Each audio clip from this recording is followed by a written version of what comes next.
Bien, bonjour à toutes et à tous. Je suis très heureux de vous saluer, et en particulier de vous saluer aussi nombreux. C'est bien le signe d'une confiance et d'un désir, je crois, que nous avons tous, d'abord de nous retrouver après 2 années qui ont quand même été compliquées, et puis aussi parce que je pense que ce à quoi vous avez été invités, vous percevez bien que c'est quelque chose d'essentiel dans la vie de notre Église, la question de la catéchèse, la catéchisation, la transmission de la foi, la question bien évidemment de l'évangélisation. On l'a dit au début, Audrey l'a soulevé, nous sommes dans une situation ecclésiale qui n'est pas très simple nécessairement. On a envie de dire, qu'est-ce qui est simple aujourd'hui? Si vous avez regardé l'actualité internationale hier soir, ce matin, si vous regardez la situation de notre pays, je crois que rien n'est simple.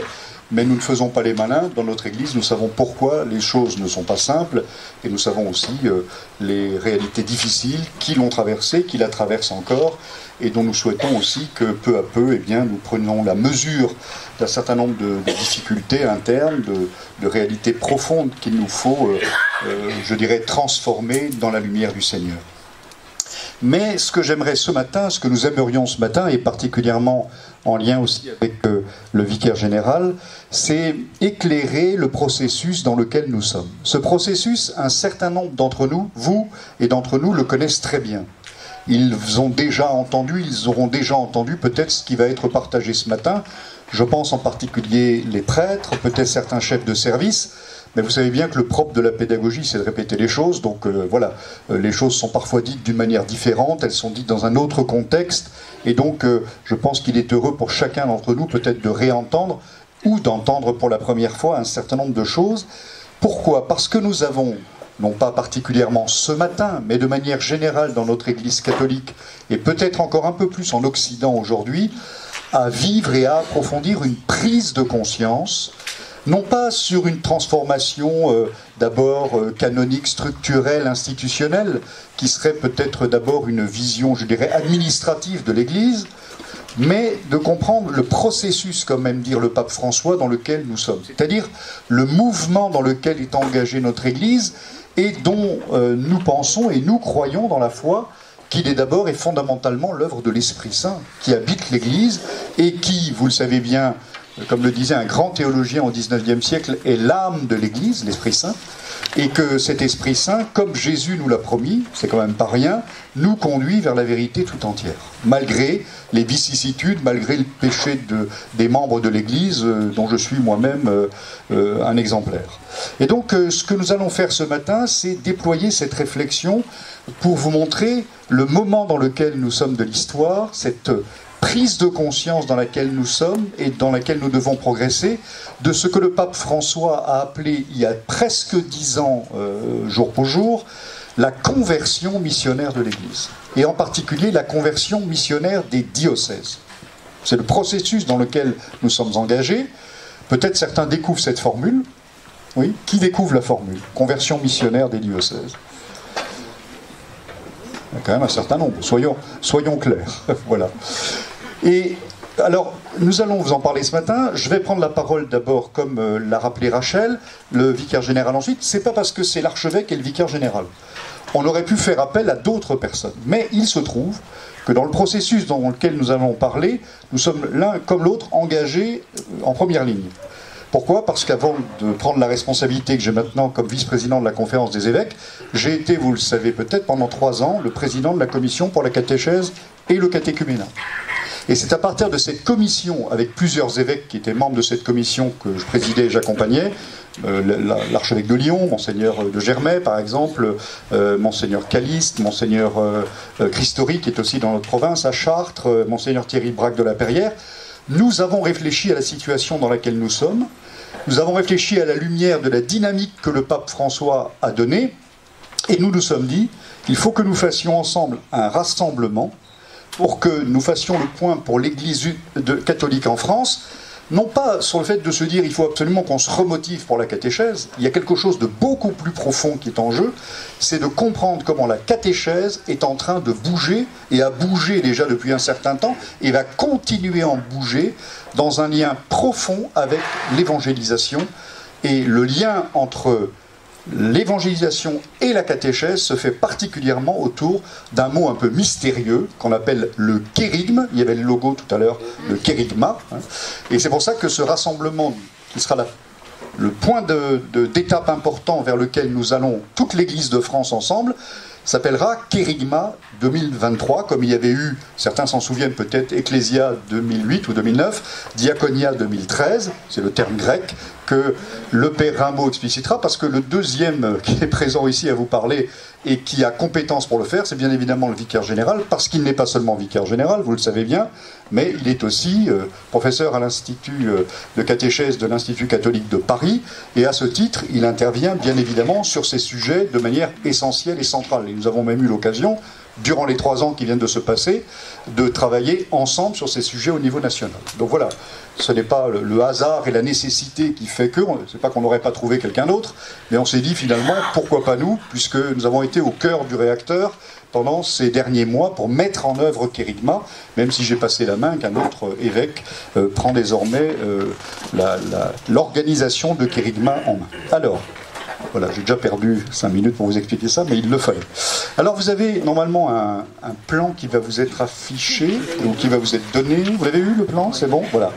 Donc nous allons, si vous voulez bien, rapidement donc, traverser ce que je vous ai indiqué ici, ce plan. Je vais faire une petite introduction pour nous rappeler de quoi nous partons. Ce que j'appelle moi parfois la queue de la comète. C'est-à-dire, nous sommes encore dans une vie ecclésiale qui dépend de ce qui s'est passé au XVIIe, XVIIIe, XIXe, XXe siècle, mais qui est en train peu à peu de s'effacer. Je pense que vous le sentez un petit peu par certains aspects. Et puis, de vous dire que dès les années 50-60, on a perçu que quelque chose de majeur changeait en France, en particulier en raison de ce qu'on appelle la sécularisation. Et ça a conduit le Concile Vatican II au niveau de l'Église universelle, mais en particulier de l'Europe, de tout ce qui se sécularisait à vitesse grand V, à penser une réforme, un aggiornamento, comme disent les Italiens, c'est une mise à jour, hein, comme pour vos systèmes, vos softs sur vos ordinateurs, on fait des mises à jour. Vatican II, l'idée c'est une mise à jour pour s'adapter à la sécularisation, dont on voit bien qu'elle va être un tsunami qui va passer sur l'Europe. Et puis on va voir ce que donc dit le Concile Vatican II. Deuxièmement, on va voir que ce que va dire le Concile va avoir du mal à accrocher, tout simplement parce qu'on va arriver dans une période où la sécularisation va s'accélérer à partir des années 70-80, les 30 glorieuses, l'épanouissement personnel comme la clé de voûte de toute vie désormais. Et on va voir comment, face à cela, Jean-Paul II en particulier va nous apporter une notion nouvelle qui est celle de nouvelle évangélisation qui va être déterminante. Et que le pape Benoît XVI va prolonger dans sa dynamique jusqu'à un synode sur la nouvelle évangélisation qui aura lieu en 2012. Et puis, nous allons voir que le pape François se greffe très exactement sur toute cette dynamique-là, avec le texte qui est aujourd'hui le texte clé, le texte de référence, je dirais la lettre de mission de l'Église depuis 10 ans, mais encore pour les 10-15 ans à venir, à mon avis, qui s'appelle Evangelii Gaudium, la joie de l'Évangile. Donc, pour introduire, après donc, le moment très difficile du confinement, nous voulions faire ce moment de prise de conscience commune pour nous dire donc, que nous avons eu, et nous venons encore, d'une Église qui, en partie, est structurée sur ce qui s'est passé au XXe siècle, au siècle dernier, et dont les racines, si on allait jusqu'au bout, datent grosso modo du Concile de Trente. Concile de Trente qui répondait aux protestants, ce Concile de Trente qui a lieu, vous le savez, au XVIe siècle et qui pose un peu les fondements de la vie ecclésiale telle qu'elle s'est développée à travers l'Europe pendant environ 3 siècles, 4 siècles. Il faut savoir qu'après-guerre, si nous prenions les chiffres, dans les... Vous entendez là, ça fonctionne.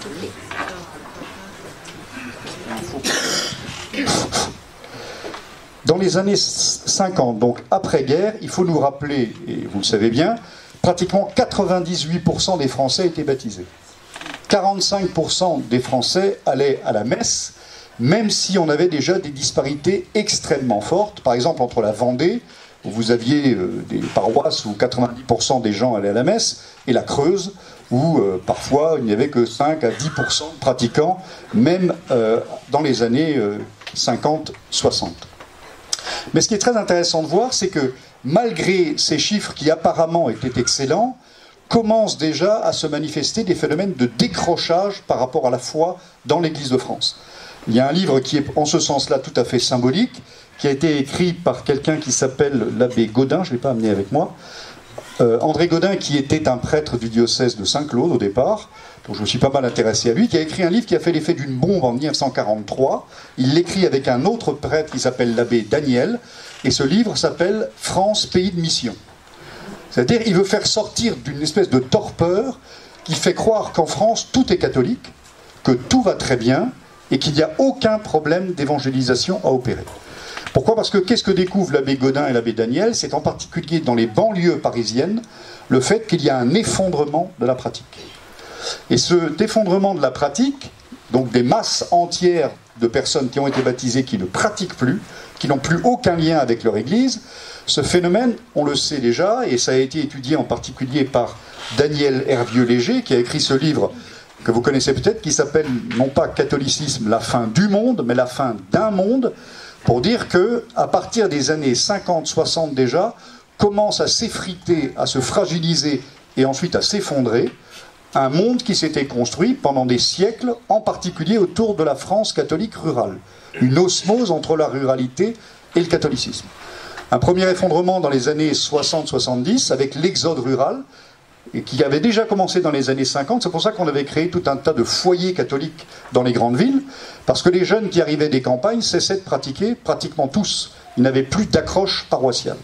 Donc on sent qu'il y a un effondrement dans les banlieues, on sent qu'il y a un effondrement de tous ceux qui quittent la campagne pour venir à la ville, et donc progressivement on se dit que la sécularisation, c'est-à-dire le fait de penser le monde sans Dieu, est en train de se répandre. Un autre indicateur, moi j'aime le donner parce que parfois on rêve un peu, c'est celui des ordinations de prêtres. Je vous le donne juste rapidement. En 1901, on ordonne 1700 prêtres en France. 1901, 1700 prêtres. En 1914, 700. Vous voyez la descente. Ça remonte après, entre les deux guerres. On est en moyenne à 1400 prêtres ordonnés par an à cette époque-là. Mais on n'est plus au chiffre de la Première Guerre, alors que la population a déjà augmenté.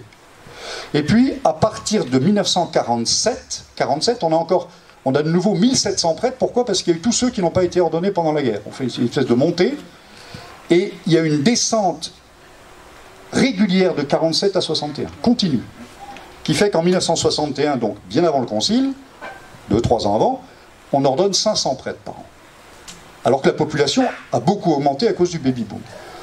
Alors ça demanderait à être affiné, mais c'est juste pour dire, soyons très attentifs au fait de ne pas dire, très rapidement, on entend parfois, il y a des discours, on tire des discours en disant, le concile arrive, tout s'effondre. Non, non, l'effondrement commence avant. Ce que le concile fait, c'est qu'en fait, il est révélateur, et il va y avoir une accélération du phénomène. Mais par exemple, la baisse des ordinations sacerdotales, elle est constante depuis 1947. Voilà. Donc pour répondre à ce défi de la sécularisation qui devient envahissante, il va y avoir le Concile Vatican II, qui est une réponse à ce mouvement que l'on sent dans toute l'Europe. Le pape Jean XXIII perçoit qu'on est en train d'entrer dans une autre période de l'histoire et qu'il faut adapter, non pas la foi de l'Église, bien évidemment, mais la manière de l'annoncer et de la vivre. L'observation, dont j'arrive à mon point, l'observation, c'est le glissement de fond, la sécularisation de la société qui se fait de plus en plus rapidement. Qu'est-ce que ça veut dire, la sécularisation? Vous le savez bien, c'est que le monde se pense sans avoir besoin de Dieu. Comme on dit parfois classiquement, on remplace l'érogation par la météo. D'aucuns diront que c'est plus efficace. Voilà. Donc ce glissement, il va s'opérer, et il s'opère, on le sait bien, je l'avais un tout petit peu dit dans le tour des doyennés que j'avais fait, pour ceux qui étaient présents à ces rencontres. Pourquoi? Parce que d'abord, il y a finalement, comme l'a dit un sociologue, une question d'offre et de demande. Finalement, la société sécularisée fait une offre de qualité de vie qui semble aux gens supérieure à ce que peut offrir le catholicisme. On propose tout ce qu'il faut pour l'épanouissement de la vie personnelle, en tout cas dans les années 50, 60, 70. Et puis, il y a une crise du rapport à la foi, et en particulier la question du progrès. On a l'impression que l'Église n'arrive pas à s'adapter à la question du progrès. Et puis, je vous donne les éléments comme ça, à la débeauté. Il y a aussi une chose qui a beaucoup marqué, c'est André Glucksmann qui avait travaillé ça, c'est ce qu'il a appelé la mort de Dieu. C'est-à-dire que les deux grandes guerres mondiales, 14-18, 39-45, vont profondément marquer les consciences des catholiques français, qui vont peu à peu se dire, même s'ils continuent de pratiquer sociologiquement extérieurement, qui décrochent intérieurement en se disant il n'est pas possible que les pays évangélisés depuis 2000 ans se soient battus comme des chiffonniers et aient eu une telle violence si Dieu existe. C'est à peu près le raisonnement qui va marquer les consciences. Et puis il peut y avoir eu aussi le contre-témoignage des chrétiens, bien évidemment. Alors moi j'ai longtemps travaillé avec un archevêque, je le disais jeudi dernier avec les services, qui avait cette formule que je trouve qui est marquée du coin du bon sens. Il disait finalement, les gens se sont dit, si être chrétien c'est un ennui de plus dans la vie et un problème de plus dans la vie, pourquoi le rester? Et donc il y a un détachement du christianisme de masse importante déjà dès les années, je vous dis, 50, 60, 70, et puis Dieu commence à disparaître alors, non pas simplement de la pratique des gens, mais dès les années 60, Dieu commence à disparaître même de la culture ambiante progressivement. Aujourd'hui, on y est encore beaucoup plus fortement, bien évidemment. La réponse du Concile, quelle va-t-elle être? La réponse du Concile, c'est d'abord de nous donner une nouvelle présentation du mystère de l'Église. Une nouvelle présentation du mystère de l'Église, je ne vais pas vous faire tout Lumen Gentium, mais c'est de dire, on passe d'une conscience d'une Église structurée, je vais faire très court, c'est un peu caricatural et je prends le risque de le faire, ça demanderait évidemment beaucoup de nuances, d'une Église de fonctionnement avec une hiérarchie un peu pyramidale, d'ailleurs on le voit très bien, avant Vatican II, et encore avec Pie XII, la présentation du mystère de l'Église commence toujours par quoi? Par la tête. Le pape, les évêques, etc., etc. Vatican II fait une présentation différente du mystère de l'Église. Puisque Vatican II commence à présenter le mystère de l'Église à partir de quoi? De la Trinité. Du désir de Dieu de se faire un peuple, de se constituer un peuple auquel il veut donner sa vie. Lumen Gentium, c'est ça. Chapitre 1er, l'Église vient de la Trinité. Chapitre 2, le peuple de Dieu. Ce qui n'enlève pas le fait qu'il y a une hiérarchie. Chapitre 3, la hiérarchie dans l'Église. Mais c'est une hiérarchie qui n'est pas au-dessus, elle est dedans. Et elle est au service de la structuration de l'Église. Comme un squelette est dans le corps. Le squelette, il n'est pas en dehors. Vous voyez, ça permet de structurer cette réalité. Non seulement Lumen Gentium nous donne une nouvelle vision de l'Église et une nouvelle manière de faire vivre l'Église, mais Lumen Gentium nous rappelle aussi fondamentalement à quoi sert l'Église. À quoi sert l'Église? Qu'est-ce que c'est que l'Église? Alors on aurait pu dire, on aurait peut-être entendu avant Vatican II, beaucoup, il faut sauver les âmes. C'est pas complètement faux, c'était peut-être un peu court aussi. Ça reste vrai, bien évidemment. Mais le Concile va ouvrir la perspective en disant quel est le but de la vie de l'Église, quel est le but de la vie chrétienne. Et le Concile nous dit que la vocation de tout baptisé, c'est d'être saint. Au cœur du texte sur l'Église de Vatican II, il y a l'appel universel à la sainteté de tous les baptisés. C'est-à-dire, à quoi sert l'Église fondamentalement? Bien sûr, à nous sauver, bien évidemment. Sauf qu'on ne va pas attendre sur Terre pendant 80 ans à être sauvé au-delà. La vie chrétienne commence ici et maintenant, par le don de la vie de Dieu au baptême, ce don de la vie de Dieu qui est ce qu'on appelle la vie de sainteté que nous recevons au baptême, que nous avons à épanouir et qui fait de nous les témoins de cette vie de sainteté. Donc déjà, Vatican II ici fait une inflexion nouvelle et il nous dit attention, les baptisés ont une vocation fondamentale. Baptisés, y compris le pape et les évêques. Les baptisés, c'est le baptême le point de départ. Ce n'est pas l'ordination sacerdotale ou la consécration religieuse. Ce qui fait le commun de la vie de l'Église, c'est le baptême. Et ce baptême, il nous oblige tous à vivre la sainteté, qui est un don de Dieu et que nous vivons par la grâce de Dieu. Pas avec nos petits muscles ou avec... voilà, c'est un don. Et donc vous voyez bien que ça situe l'Église tout à fait différemment, puisque ça engage l'ensemble de l'Église à être fondamentalement une communion de baptisés qui vit la sainteté et qui, en vivant la sainteté, témoigne de la sainteté de Dieu pour donner le goût à d'autres de devenir chrétiens. Ça va? On est à peu près d'accord jusque-là? Et donc, cette nouvelle présentation de l'Église, elle va être accompagnée en particulier d'un texte très important qui s'appelle Ad Gentes, qui lui aussi commence à donner une inflexion, qui rappelle que l'Église est appelée à annoncer la bonne nouvelle, comme Jésus nous en a donné le mandat. Allez de toutes les nations, faites des disciples. Il faut encore savoir ce que ça veut dire. Et Ad Gentes nous dit alors, reprenant ce que Lumen Gentium a exprimé par rapport à l'appel à la sainteté, nous dit oui, la mission, évidemment, c'est la mission au loin. On est dans les années 60, on est encore dans des dans une époque où il y a des territoires de mission au loin, en Asie, en Afrique, parfois en Amérique du Sud. Mais le Concile commence à dire dans Ad Gentes que la mission, c'est pas simplement les missionnaires au loin, la mission, c'est de nouveau tous les baptisés. Parce que la mission, c'est aussi parfois déjà chez nous. On dit ça en 63-64. Le Concile voit bien que l'effondrement dont je parle, les morceaux qui commencent à descendre, de pratique, de présence chrétienne, a démarré. Quand je vous dis qu'avant les années 50, déjà, vous aviez des départements français qui étaient à 5% de pratique, voilà, c'est une réalité. On sentait déjà que la fragilisation s'opérait. Alors, ce concile, il va arriver sur quoi? Il va arriver sur mai 68 en particulier.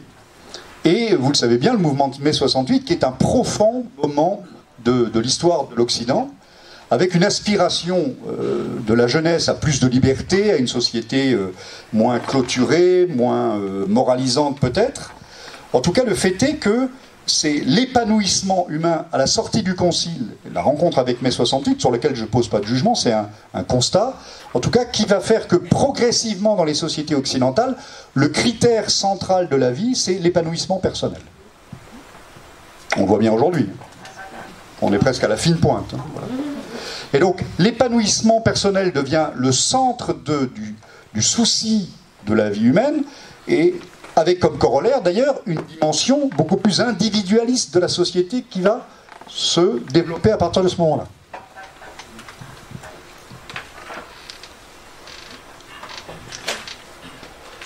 Et dans ce contexte des années 70, juste de l'après-concile, la réception du concile, ce besoin d'épanouissement, cette ouverture, je dirais, générale, hein, quand on relit, c'est assez intéressant ce qui s'est passé, eh bien, dans ce mouvement général, la question finit par se poser, cette question a été posée clairement par des théologiens, avons-nous encore besoin d'évangéliser? Nous sommes dans un monde désormais ouvert, nous sommes dans un monde qui recherche l'épanouissement personnel, le bonheur pour tout le monde, le bonheur horizontal, par les moyens que donne la technique, le progrès, etc. Est-ce qu'on a encore besoin d'aller casser les pieds à des gens de l'autre côté de la terre en leur disant d'aller à la messe, alors que peut-être ils vivent dans leur religion, ou ils vivent finalement dans leur gnostisme, et peut-être qu'ils sont heureux comme ça? Pourquoi leur casser les pieds? La question se pose, évidemment je caricature, hein. De nouveau il faudrait de la nuance. Et à cela, Saint Paul VI va répondre par un texte très important, où tout est en germe, je dirais, le 8 décembre 1975, qui s'appelle Evangelii Nuntiandi, où le pape Paul VI, en particulier, répond à tout ce questionnement qui commence à troubler l'intérieur de l'Église, en disant, attention, l'Église n'a pas à se poser la question si elle doit évangéliser, si elle n'évangélise pas, elle disparaîtra parce qu'elle ne sert finalement qu'à ça. L'Église n'est pas une ONG destinée à installer des motopompes au Sahel. Le cœur de la vie de l'Église, c'est de vivre du Christ et de l'annoncer.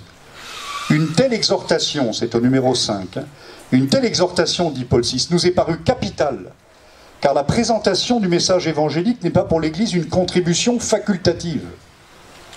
C'est pas un évangéliseur, c'est pas une réalité en option. Hein, c'est le devoir qui lui incombe par mandat du Seigneur Jésus, afin que les hommes puissent croire et être sauvés.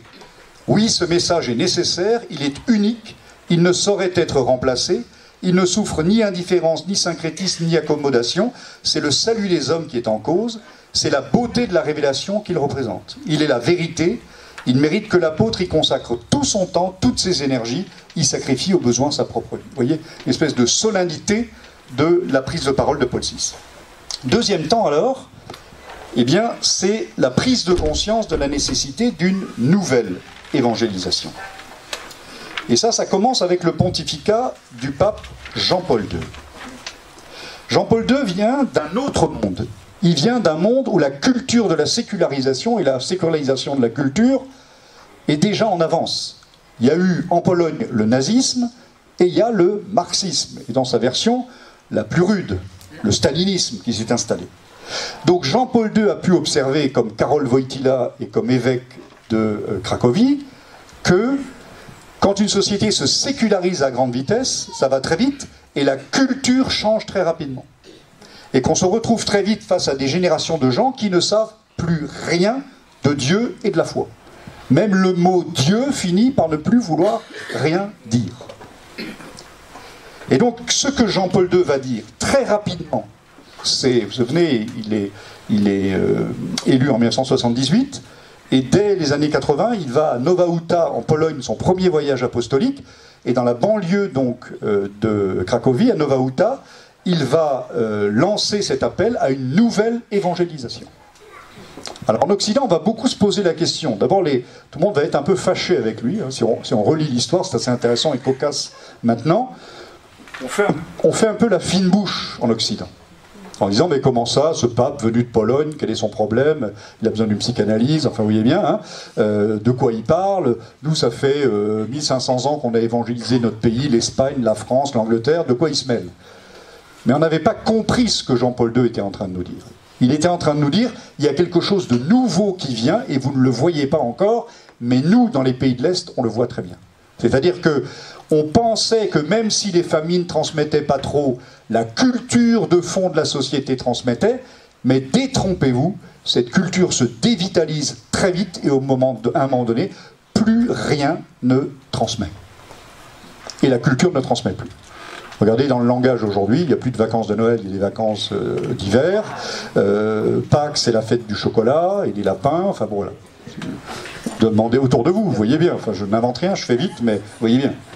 Donc, Jean-Paul II nous dit, attention, nous allons avoir devant nous, non pas un homme qui est chrétien sans le savoir parce qu'il baigne dans la culture chrétienne, comme l'avait dit l'Action catholique dans les années 1930, avec raison. L'Action catholique, le principe, c'était les gens ne pratiquent plus, mais ils sont toujours catholiques. Donc il faut les rejoindre, il faut revitaliser leur pratique, en mettant le levain dans la pâte. Jean-Paul II dit, ça c'est fini. Comme je dis parfois, c'est pas qu'il n'y a pas de levain, mais il n'y a plus de pâte. Donc c'est le levain sur la tôle. Donc ça marche pas, ça marche plus. Il y a encore des endroits, là, des gens me diront, oui, mais moi, mon groupe, ça marche.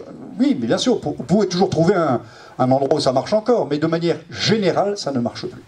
Et Jean-Paul II donc, nous dit, attention, il faut un tout autre discours. Et donc, quel est le discours qu'il faut, à ce moment-là, reprendre? Repartir du Christ.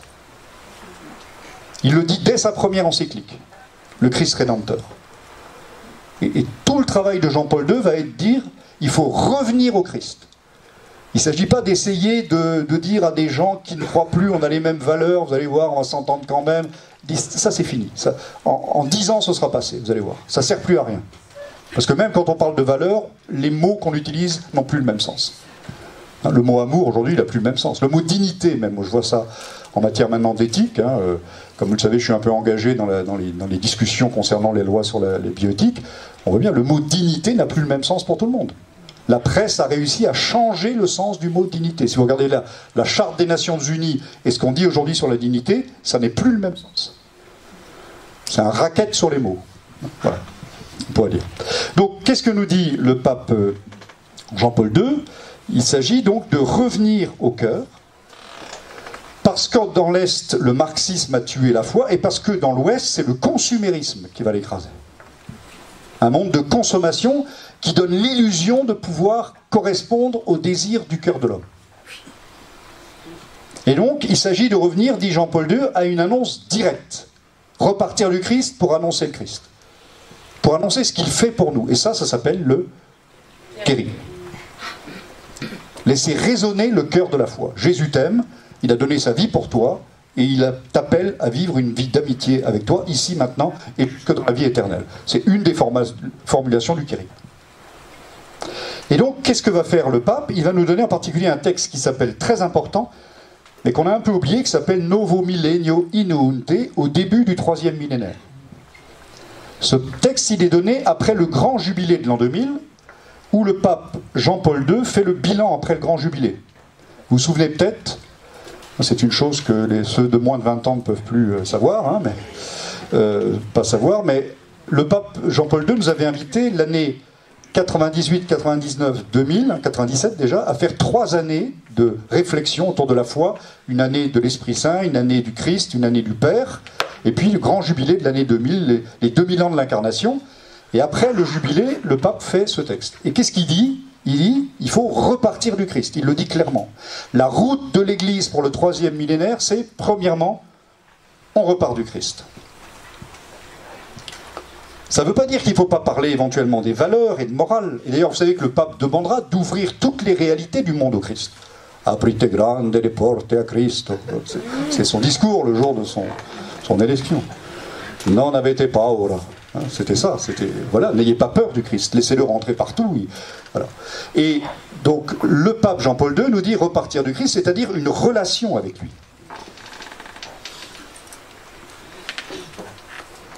Dans le numéro 4, j'ai été frappé là de nouveau dans le numéro 4 et dans le numéro 29, il dit vraiment c'est la rencontre de Jésus. C'est bizarre, c'est un mot qu'on va retrouver.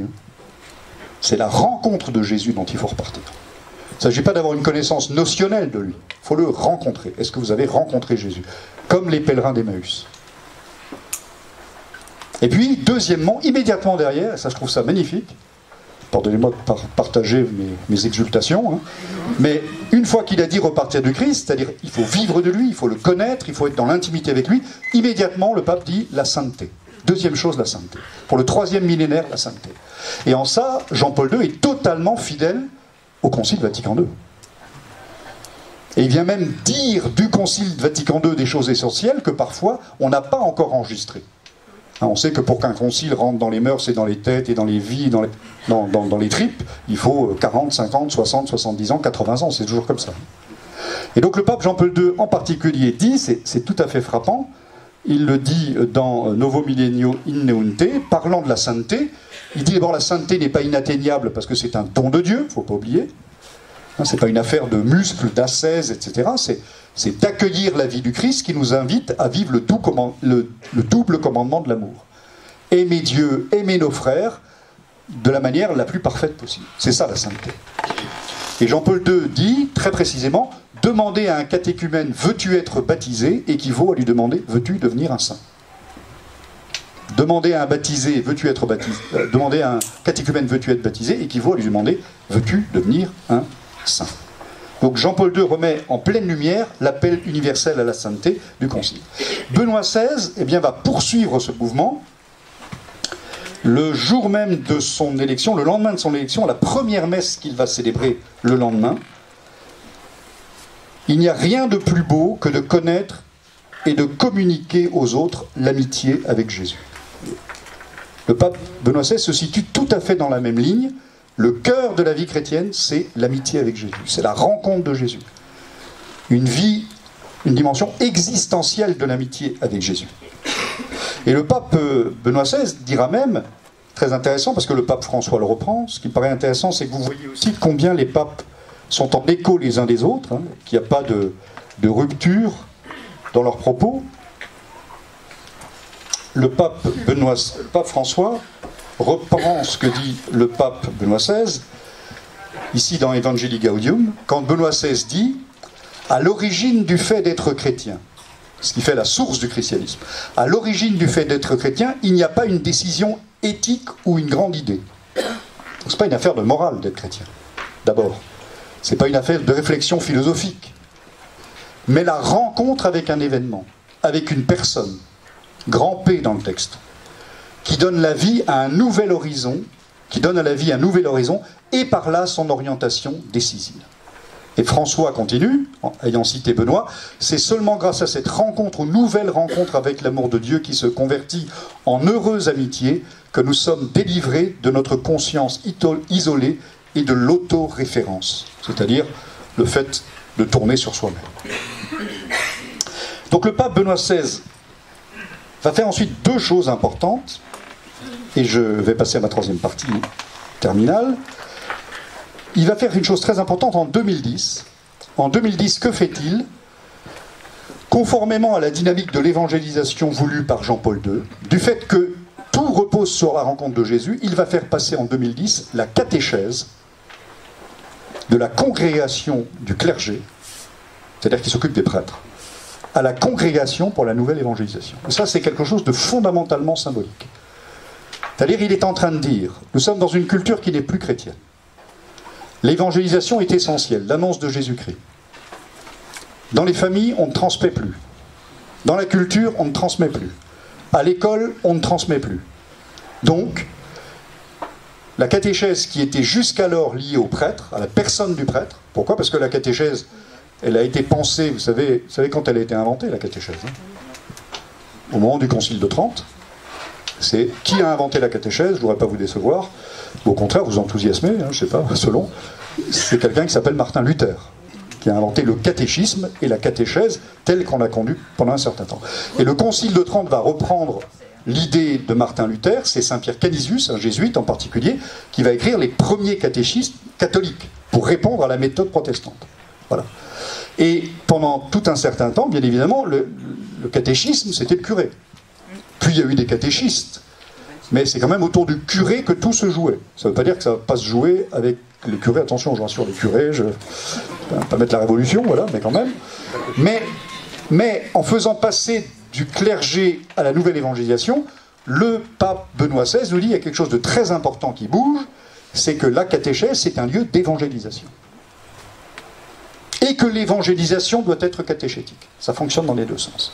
Catéchèse et évangélisation ont partie liée. Et c'est pourquoi en 2012, le pape Benoît XVI va aussi proposer un synode sur la nouvelle évangélisation. Il l'ouvre et il le conduit en octobre 2012, et vous savez, en février 2013, il y a une table qui suit, ça fait plaisir. Franchement. Alors, il y en a qui dorment. Troisièmement alors,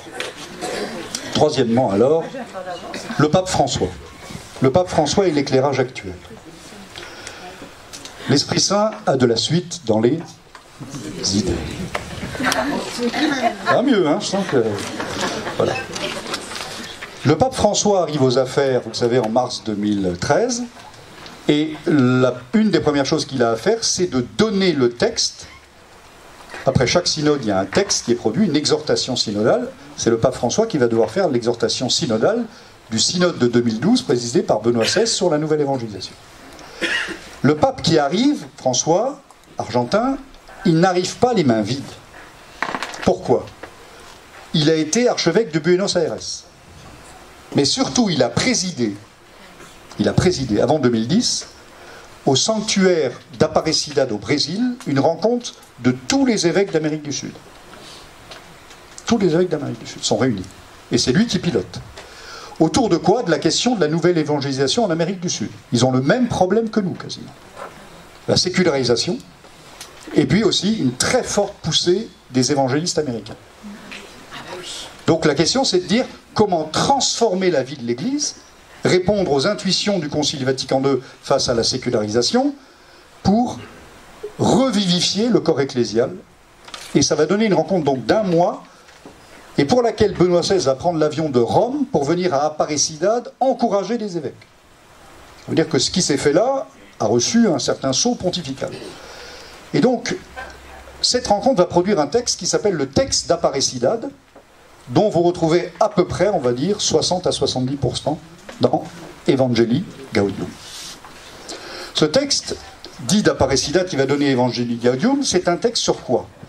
C'est un texte sur la mission et l'évangélisation, qui vise à poursuivre et à dynamiser le virage pris par Vatican II sur une Église entièrement missionnaire. Et d'emblée, ce texte reprend tout ce que j'ai pu vous dire. Quand Paul VI vous a parlé de la rencontre de Jésus, quand le pape Jean-Paul II vous a dit repartir du Christ, quand le pape Benoît XVI nous dit l'amitié avec Jésus, c'est le centre de la foi, puisque, vous avez déjà entendu certains 10 fois le dire, mais je vais le redire encore une fois, Evangelii Gaudium, première phrase du texte, la joie de l'évangile remplit le cœur et toute la vie de ceux qui rencontrent Jésus. Tout est dans la rencontre de Jésus. Une rencontre, non pas une rencontre notionnelle, non pas une rencontre extérieure, mais une rencontre intime et personnelle à l'image des pèlerins d'Emmaüs, dont le cœur, le pape d'ailleurs reprend souvent l'expression, le cœur était tout brûlant. La rencontre de Jésus nous transforme. Donc la rencontre de Jésus est le centre de la vie chrétienne. C'est la rencontre de celui qui change nos vies, ce que dit le kérigme. Jésus vient changer ta vie. Il t'aime. Il veut vivre avec toi. Et le pape nous dit quelque chose de supplémentaire. Non seulement il faut rencontrer Jésus, mais si la rencontre avec Jésus que tu vis est authentique, elle produit en toi les fruits de l'esprit. C'est ça le signe de la rencontre authentique. Et parmi les signes, vous les avez en Galates 5, les signes authentiques de la rencontre de Jésus. Mais le signe majeur, c'est la joie. Dont Peggy, vous savez, a dit que c'est le grand secret des chrétiens. Vous ne pouvez pas vraiment simuler longtemps la joie. La joie, c'est quelque chose... C'est pas le plaisir, c'est pas l'amusement, c'est pas la rigolade, la joie. C'est autre chose. Quelque chose qui est un cadeau de la vie, qui est l'épanouissement de notre personne dans la lumière de quelque chose qui va nous dilater et donner sens à notre existence. Donc, si la rencontre est authentique, elle produit la joie. Le pape précise, évidemment, immédiatement, attention, on ne peut pas être dans la joie constamment. Mais si on est vraiment dans le Christ, même si nous vivons des moments difficiles, et tous et toutes nous avons des moments difficiles à vivre, la joie, dit le pape, revient inexorablement. Inexorablement. Et donc c'est cette joie qui va être le moteur de l'évangélisation. Pourquoi, nous dit le pape? Et c'est là où il nous donne un élément de plus. C'est que la joie de la rencontre de Jésus, si cette joie est authentique, si la rencontre est authentique, nous ne pouvons pas la garder pour nous. Pour quel motif serions-nous égoïstes au point de ne pas partager ce que nous avons trouvé? Et le pape François répond alors à tous ceux qui, dans les années 70, se disaient « Mais est-ce que ça vaut bien la peine de casser les pieds aux gens pour aller à la messe le dimanche ?» D'abord, le cœur de la vie chrétienne, pardonnez-moi, je ne voudrais pas scandaliser, mais ce n'est pas la messe. La messe, c'est un grand moyen, c'est le grand moyen, c'est la grande médiation de la vie de l'Église, mais la messe, ça n'est pas le tout de l'Église. C'est source et sommet, mais pas le tout, c'est encore autre chose. Le fond de la vie chrétienne, c'est l'union au Christ, qui commence ici, qui s'accomplira dans la gloire. Dont la messe est un grand moyen, sinon le plus grand, c'est certain.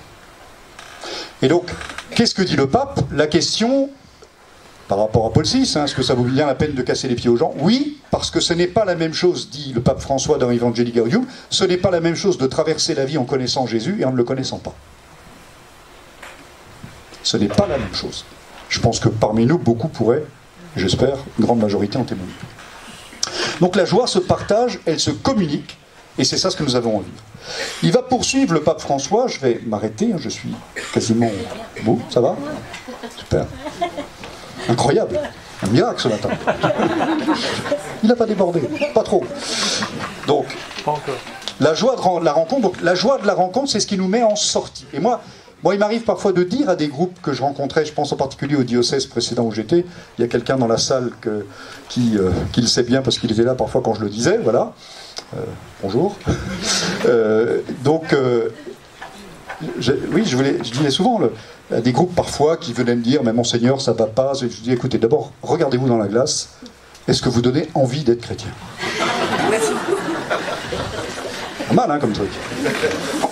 Est-ce que l'Esprit Saint vous a maquillé le visage, là? Est-ce que vous êtes dans la joie de l'Évangile? Alors, pas une joie où vous mettez des élastiques la nuit pour le matin. Non, mais quelque chose qui vient du fond, que les gens, pardonnez-moi, les gens perçoivent tout de suite si vous leur vendez des cacahuètes ou si vous venez au nom de Jésus. Les gens sentent ça. Il y a des gens, on sent que Jésus est dans leur vie. Il y en a d'autres, on cherche un peu. Peut-être qu'il y est, attention, faisons très attention aussi de ne pas porter des jugements sur les gens, mais pour nous-mêmes, dans notre conversion personnelle, où est-ce que nous en sommes de la rencontre de Jésus et qu'est-ce qu'elle produit vraiment dans nos vies?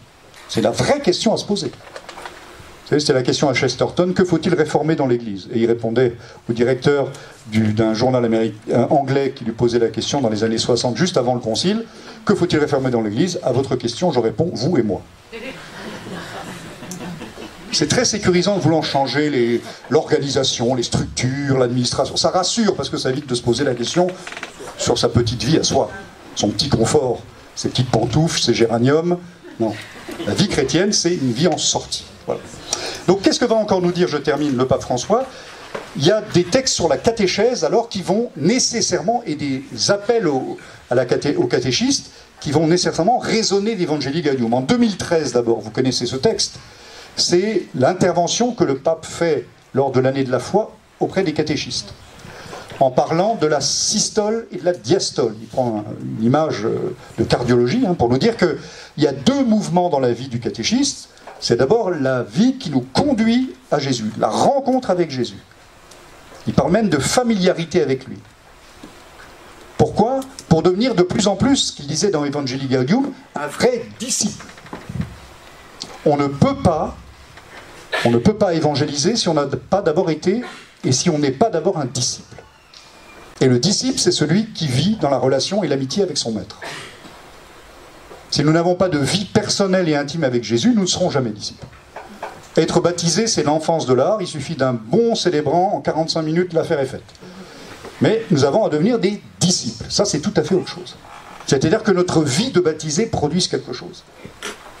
Et puis, le pape dira, ensuite, la systole, diastole, c'est centripète et centrifuge. Il dira, ensuite, il s'agit d'être en sortie comme Jésus l'a été.